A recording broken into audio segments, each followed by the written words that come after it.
ছাত্রছাত্রীবৃন্দ, এখন আমি তোমাদের সামনে আলোচনা করব নবম শ্রেণীর সংখ্যা পদ্ধতির একটা গুরুত্বপূর্ণ topic, operation on real number.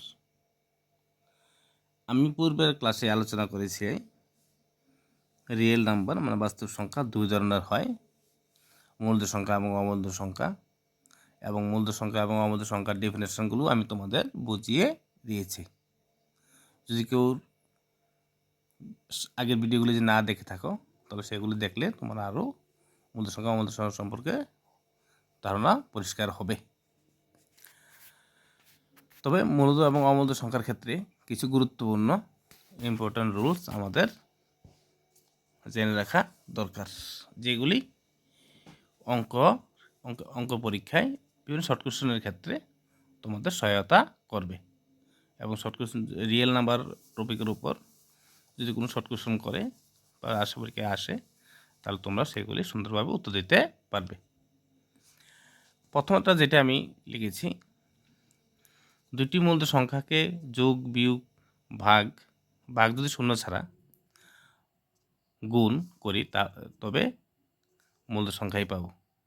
দুটি মূলদ সংখ্যাকে যোগ করলে, বিয়োগ করলে, ভাগ করলে, গুণ করলে আমরা মূলদ সংখ্যাই পেয়ে থাকব।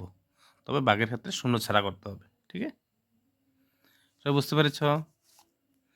দ্বিতীয় যেটা আমি লিখেছি, অমূলদ সংখ্যাগুলোর যোগফল, বিয়োগফল, ভাগফল এবং গুণফল সবসময় অমূলদ হয় না। অমূলদ সংখ্যাগুলোর মধ্যে যেন যোগ, বিয়োগ, ভাগ বা গুণ করি সবসময় অমূলদ হয় না, মানে কোনো কোনো ক্ষেত্রে মূলদও হয়ে যায়। এরপর যেটা আমি লিখেছি, মূলদ এবং অমূলদ সংখ্যার যোগফল অথবা বিয়োগফল, মূলদ এবং অমূলদ সংখ্যার যোগফল অথবা বিয়োগফল অমূলদ হবে, মনে রাখবে।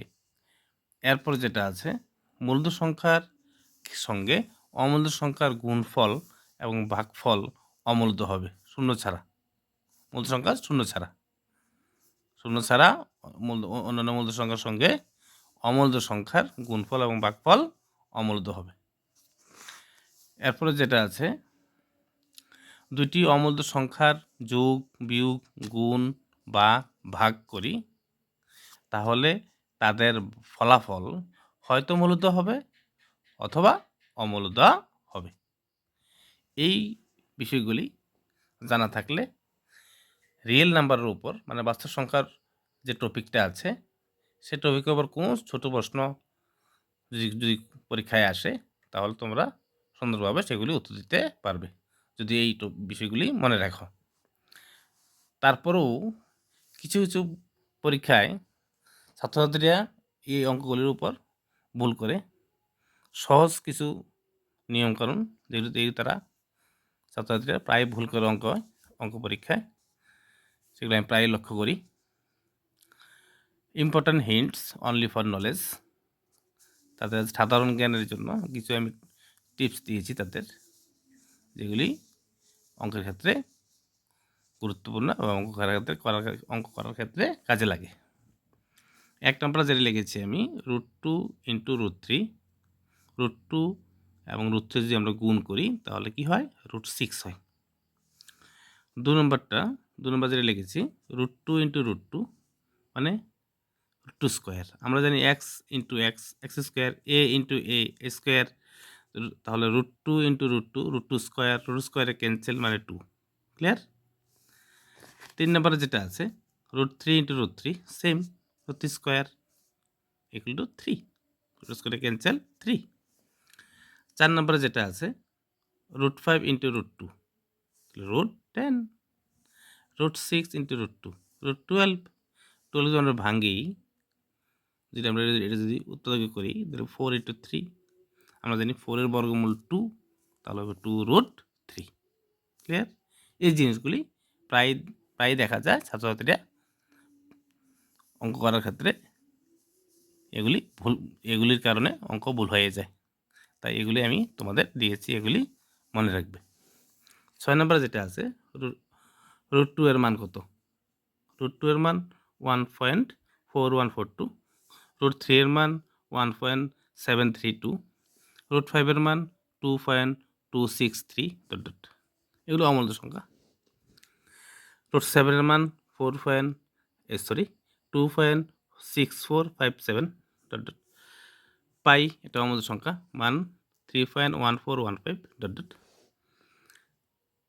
আরটা দিয়েছি যেটা অনেকে বারবার বলছি আমি, তোমরা এগুলি ছাত্রছাত্রীরা ভুল করে।